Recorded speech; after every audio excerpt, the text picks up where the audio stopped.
ரொம்பவே ஒரு சூப்பரான கமெண்ட் படிக்கிறேன் கேளுங்க. அவள் என்னோடு இல்லை என்பதை விட, அவள் எனக்கு இல்லை என்று நினைக்கும்போது மனம், இனம் புரியாமல் தள்ளாடுகிறேன். ஒருதலை காதல். பரத் என்பவர் இந்த கமெண்டை பதிவிட்டிருக்காங்க. ஃபீல் பண்ணாதீங்க ப்ரோ, கண்டிப்பாக எல்லாமே ஒரு நாள் மாறும்.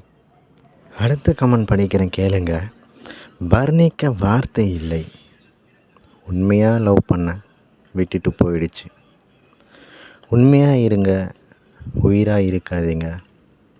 சூர்யா அவர்கள் இந்த கமெண்டை பதிவிட்டிருக்காங்க. இந்த கமெண்ட் எல்லாமே இடம்பெற்ற பாடல் என்னன்னு பார்க்குறீங்களா? வேறு என்ன, எல்லாமே உங்களுக்கு தெரிஞ்ச பாடல் தான். வெண்மேகம் பெண்ணாக உருவானதோ என்ற பாடல் நண்பர்களே. ஸோ இந்த பாட்டு உங்களுக்கு பிடிக்கும்னா மறக்காமல் கமெண்டில் சொல்லுங்கள். இந்த மாதிரி வீடியோஸ்லாம் பார்க்க மறக்காமல் நம்ம சேனலை சப்போர்ட் அண்ட் சப்ஸ்கிரைப் பண்ணுங்கள் நண்பர்களே.